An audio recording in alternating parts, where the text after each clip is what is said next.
Hello and welcome to the Parent Survival Kit podcast, from surviving to thriving in your household. My name is Sonia Schwalen, and next to me is my beautiful bride, as always, Dr. Sonia Schwalen, pediatric psychologist expert and nationally certified school psychologist. Today, we're going to dive into part 2 of character building. Last week, we went through character building for parents, how to be the role model, and today we're going to really dive into how can we help build character in our children. And so last week we talked about some different examples. What is a good approach when we talk about building character for our kids? How do we speak to our kids and start the conversation with some character building traits? So last week we talked about, being a good role model. Honestly, that's one of the top ways of doing this, is being the model that you want them to become, right? Being that person. So leading with the kind of character you're trying to build in your child, that's the number one aspect of it. But then when it comes down to really talking to them about it, again, it comes down to intentional parenting. You're always on, you always have those moments where you can absolutely use each type of day-to-day interactions or the little things that pop up in any given day to build character, to help build character in your child. So, the number one thing is to think about every little thing that pops up could potentially be a character building moment. Okay. So you have hundreds of those during the day. That's the good news, is you have multiple opportunities to do this every single day. And then how to actually make it happen in those moments. So an example, maybe your child is getting ready for bed in the evening. They take their bath.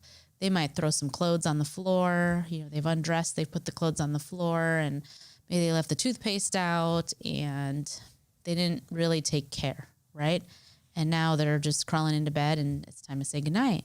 Well, in that moment, you might go in after them, or you're in there with them, and you might say, hey, let's follow through. Let's be diligent and finish something that we start. You threw the clothes on the floor. You didn't think to put them in the hamper. Let's go ahead and follow through with what we start. Let's finish a task to the end. Let's do these things, because these are the things that are going to make you a person who changes the world one day. And that's so important, to give the child that lavishing words of affirmation, you're capable of this. I know this can happen. Let's make it happen. And let me help you become that person that changes the world one day. It's really cool for kids to hear that stuff from their parents. And we can build that into conversation all the time. Yeah, absolutely. It's the little things that make the big difference. And, usually we hear start out the morning by making your bed, and at least you accomplished one thing for the morning. But I like put the clothes in the hamper, hang the towel up on the hook, and close the toothpaste. And then when you wake up tomorrow, you're going to feel good that that's already prepared, and you can walk into a nice, neat bathroom. Well, and then obviously that's a reflection of you too. And you can go further to talk to a child who, when it's age appropriate, around the age of 8 or 9, I think it is appropriate to start having these conversations with your kids of, well, now that you've done all these things, you picked up the clothes off the floor, put them in your hamper, you put the toothpaste away, everything is more organized and neat and orderly. If you were to bring your friends over right now and they saw your bathroom, how about the way it was before I said anything and the way it is now? What would they think about you? What kind of person are you trying to convey to the world? And I think a kid 8, 9 years old is going to understand that. If someone came and saw my bathroom the way it was a second ago, they would probably think I was a messy person, or I didn't care about the details. And now that it's all done, it feels good, it's clean, and I'm organized. Kids are going to get that concept. And you can tell your teenagers that, if your girlfriend walked in and saw your bedroom with your clothes everywhere, would she really want to date you? I mean, maybe in high school, but and the greatest thing we can leave our kids or teach our kids is our own pursuit of us continually trying to pursue improving our character. Mm-hmm. Because we can always improve in areas. There's always things we can work on. And I think that's very, very important. There's a lot of things that we talk about, or I hear sometimes, and then sometimes we say these things just trying to be funny and whatnot. But for a lot of people, it's true. Hey kids, don't do what I'm doing because you want to be different than me. Just see what I do and do the opposite, And those are definitely not the things we want to teach our kids, right? Well, so, even our 3-year-old, he'll say, well, why can't I do that? You do that, right? I mean, it's exactly what you're talking about is, do as I say, not as I do. And that we all know is not effective parenting. It doesn't really work out. And if you don't know it, I'm here to tell you it's not effective parenting. So, if you want your children to be doing certain things in certain situations, then make sure you're also doing those same things. Yeah, and one thing that I think of as well about building character in our kids is, and we talked about it last week with building our own character and improving our character in different ways and how we can strengthen our character, is really focusing on what is most important to us. Lifelong goals. Who do we want to be at the end of our life? If we're on our deathbed, as you mentioned, if you got 1 week left or a month left, or what does your obituary say about you? I think it's also, if we really look at, how we parent our kids and then what we teach our kids, the importance on things that we place on certain things, I think about, okay, so we want little Johnny or little Susie to become a doctor. And so everything is focused on grades and this and that. And then there's a lot of damage that can also be done in those situations too. So even though we have the best intentions, what are we really teaching our kids and what is our focus for our kids? I mean, I think that's an awesome example because it's so real life. We want our kid to become a doctor. We want our kid to become an athlete or whatever it is. And then all of the focus is on that. Kids get worn down by that. I mean, I work with kids every day. It's what I do for a living. And so I will tell you that many times in sessions, kids will tell me, my parents only seem to care about my grades and not me as a person. Or they only care about if I start exercising to lose weight, and they don't care when I get excited about the artwork I did. They let me know what's important to them by what they focus on. And it makes me sad, or it's frustrating because they don't see me for who I am. They only see me for like the grades I should be getting, or that's the only thing they talk to me about, or whatever. And you're right. It can be very damaging to the parent-child relationship. It can also really set a child up to not have any guidance in any other area, right? And I always say, your kid's going to find out about things one way or the other. I mean, you have to decide if you want the world to tell them about certain things, or if you want to be the one to tell them about certain things. And so again, I always say, like, there's this 80-20 rule. I mean, that is like my biggest thing is 80, this balance of, do things feel like 80% of the time you're focusing on your child as a whole person, and then 20% of the time maybe you get hyper focused on something. That's okay. That's normal. But if it's the other way around, then we have a serious issue, right? So building character it's not just about, like, even in that example, becoming a doctor. Okay, so get good grades, study, be diligent, get in the Ivy League school, do whatever you got to do to make this happen. Or we, deny you or disown you as a family. I mean, I've seen that happen too, right? It's what kind of doctor do you want that person to be? What kind of bedside manner do you want them to have in terms of, are they a compassionate and loving person? Are they open and understanding? Where did they learn those things? How did they get those qualities? It's because they saw it in you while you were parenting them. So you get what I'm saying? Like, you can build someone's character and still help them get to that finish line if they're trying to accomplish something great in their life, because they're still a person doing that thing in their future. They're still a human being interacting with other human beings in this world. Yeah, absolutely. And I've seen a lot through coaching. I've had countless kids, that are coming to play baseball or basketball, and parents are paying money to play on a select team. And all of a sudden, I'm like, so tell me what you love about the game.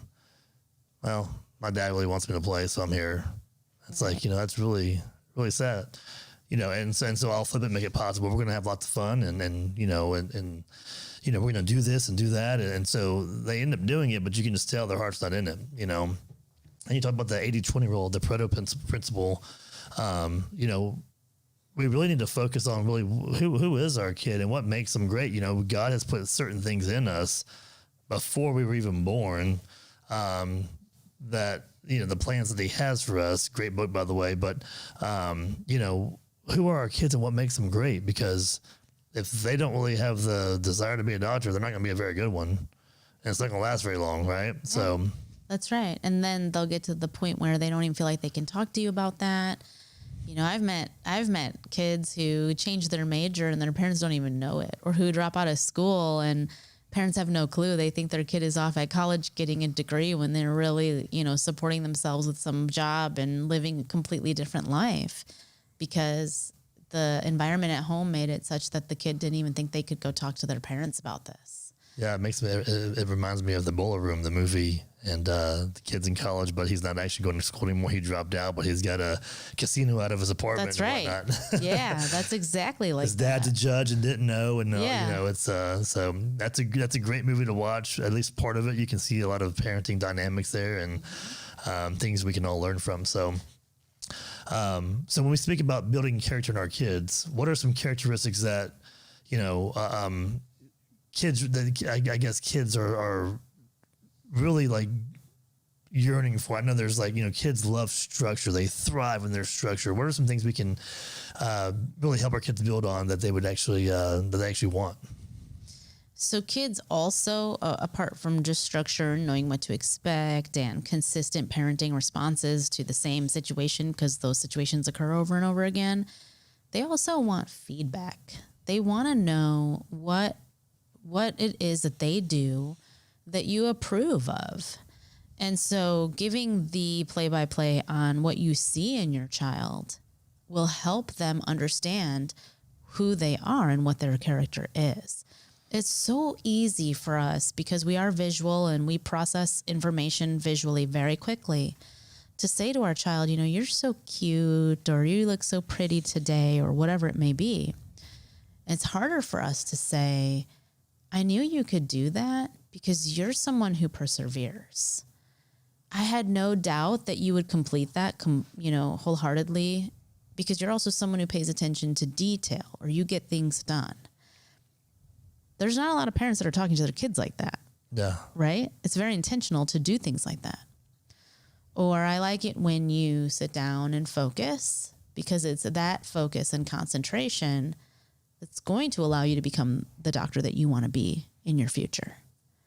Yeah, it's kind of funny because I was driving with our 8-year-old the other day, and you know, we like to sing in the car together, and she has her playlist that she's created, and so we're singing and I'm singing. I'm like, man, that was a good note I just hit, right? I should be on AGT. And she goes, yeah, maybe not for singing, Dad, but you have a lot of other great qualities and talents that you could do. That's so sweet that she said it that way. It was. I was like, wow, thank you, sweetheart. That's awesome. You were the smartest kid I know. Well, and so in that moment, you can also go further with your approach with how you gave me feedback. It was sensitive and caring, and it was careful. Like, you're a very careful communicator. It's really cool because not a lot of 8-year-olds are that careful. Yeah, it's pretty amazing. Yeah. So, I mean, you that kind of feedback is what kids want to hear. And we have to remember to give it, because so often we don't. We just move on to the next thing, or we're just trying to get through the day. So pausing and providing that feedback to let someone know about their character as it's just naturally showing up in front of you, it's so key to character development. Yeah, you know, and one thing I think that's really important, we talked about, you know, wanting our kid to be a doctor or an athlete and these things. What do we really want, and what's most important to us for our kids and our family, because they're only here for a short period of time. I mean, it goes by like that and it's done and then it's gone. You know, and what do kids really, really want more than anything? I mean, if we think about if as adults, what is, like, if I could be anywhere right now, what would it be? And it's always going to be like some Zen type of place, you know, this beach or this mountaintop, this peace and just joy. That's what we all long for, right? That's the fulfillment that we really want. And that's all kids want in our house. They want peace and joy and grace and love. They just want us to spend time with them and just to be with them. And giving that to our kids teaches them really what's most important, also the true characteristics and whatnot that, you know, we want to lead with. No, absolutely. I mean, I think the dishes will always be there. The laundry will always be there. And so prioritizing just stopping for a few minutes and investing in your children because of the approval that you're communicating to them, because you are being vocal with what you see in them, it helps them. I mean, kids already feel like they're the center of everything. I mean, that's just how it is from a developmental perspective. They think, if mom and dad are fighting, it must be my fault. Or if everybody stops and looks at me, or if I'm doing something funny, they're going to look, they're going to see. And so then they stop and they look to see if you were looking, that's how kids operate. They're very concrete, mentally, and that's appropriate for where they're at developmentally. And so if we actually give them that love and respect and attention, even if it's just for 30 minutes a day, it's so meaningful to them. And in those 30 minutes, we're also letting them know what we see in them. Not, pick up your mess, or don't take that toy out before you put this toy away, or we're putting all these rules and regulations and asking them to conform constantly. We should just watch them, let them be free. And then in those moments is when we can actually learn about their character and help them learn about their character. Yeah. Well, and sitting back and watching them also tells us a lot about who they really are. And that can help us really guide them throughout the following years to really figure out what is their purpose in this world, and what do they really want to be, what's going to make them ultimately happy. Because at the end of the day, it's not about being a doctor and having a white jacket you can go wear. It's about happiness, right? And giving and what really makes us tick. So, you mentioned being a role model and having teachable moments and whatnot. I think something that's really cool, and I remember this from my grandparents more than anything. My grandparents and then my dad's best friend, they would always tell stories, like their own stories of them growing up and different things, like really teachable, coachable moments. They would use their own stories, or they'd use literature sometimes. And I think that's something that we're kind of missing these days a lot, is we're not using our own stories in some cases, or literature. Everything is a movie or a TV show. Hey, man, there's a great series about this, and you should go watch the series. But then that takes out room for imagination and other things as well. So what is the benefits, doctor, for utilizing our own stories, and how do we do that appropriately, and then using literature for teachable, coachable moments?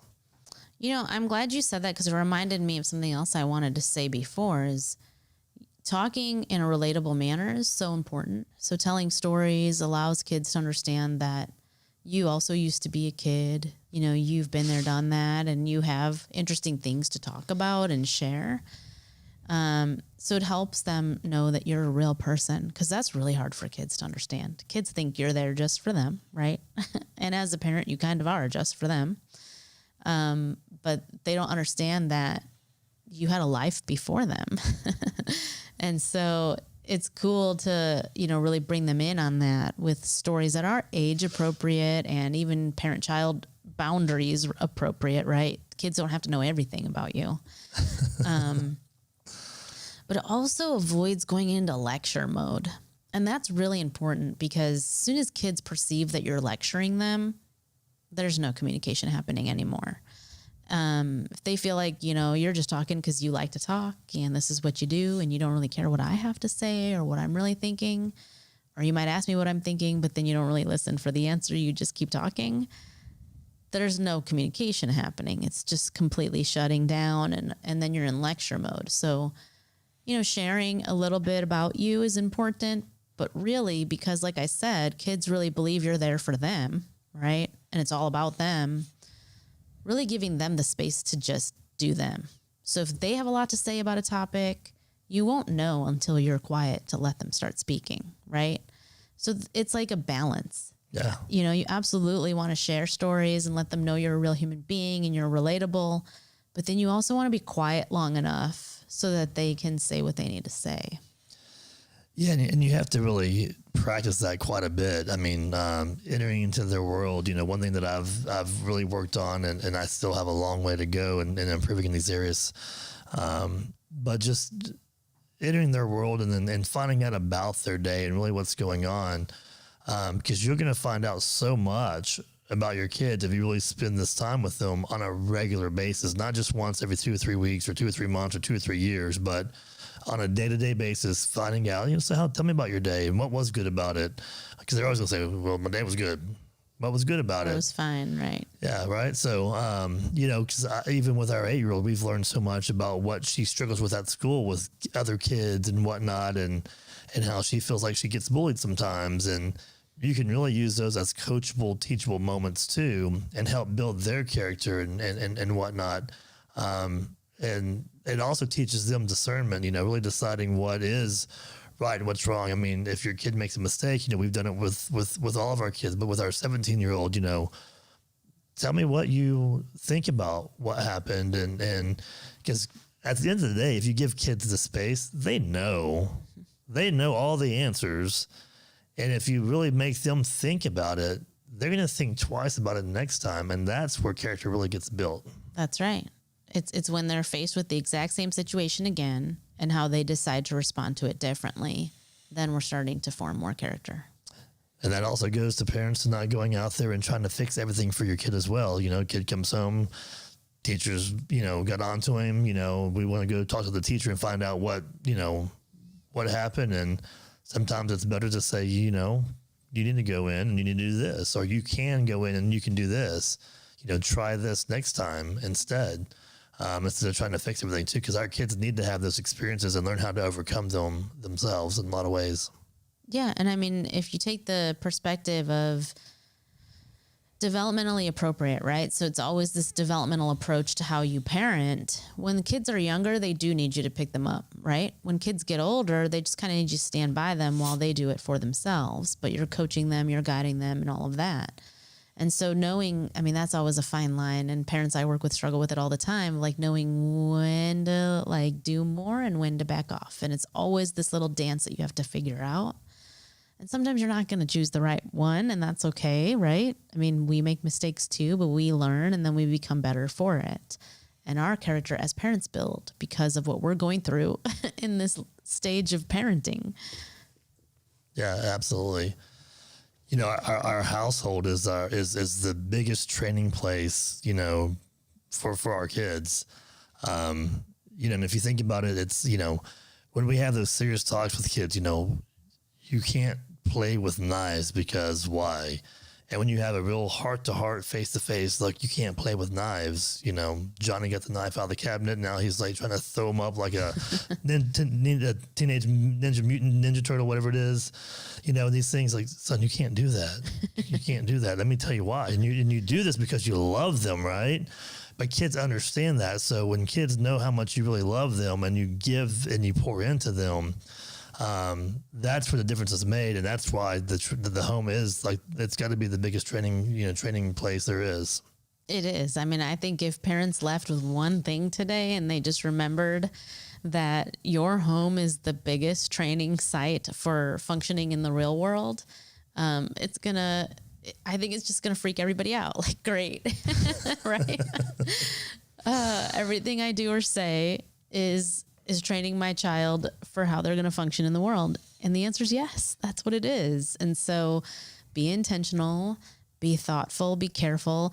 And I think I said this last episode in part 1, but you have to remind yourself several times a day that you're a parent, because we're very self-centered as people. And we go back to reverting to life before kids and who we were before that. You have to remind yourself, no, I'm a parent. And so there's certain expectations of me in this moment right now. And I'm also just by default, the leader in this situation. And this little person is watching my every move. And this is seriously, what they're going to start doing. What I end up doing in this moment is what they're going to start doing in the future. So I need to figure out what kind of person I want them to be and how I respond here. And it's a lot of pressure, right? It is. It's a lot of work, and that training ground being the most important. But hold on, the good news, it's a lot of pressure, but the good news is we have, hundreds of moments during the day to get this right. So if we mess it up this morning, we can redo it. We have an opportunity in the afternoon to get it right.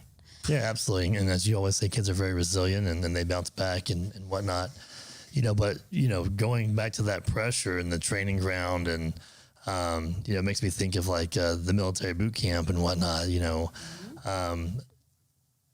we have to make sure that we're also putting the fear of God into our kids And I say that kind of jokingly, but if you really think about it, we both believe in God, so we have that fear, and it's not fear in a negative, it's fear in a positive, right? We don't want to disappoint. We don't want to disappoint because we know He loves us so much, and we don't want to disappoint our Father, right? I don't want to disappoint my father, or my mother. And I see it so often these days to where parents try to be more friends with their kids.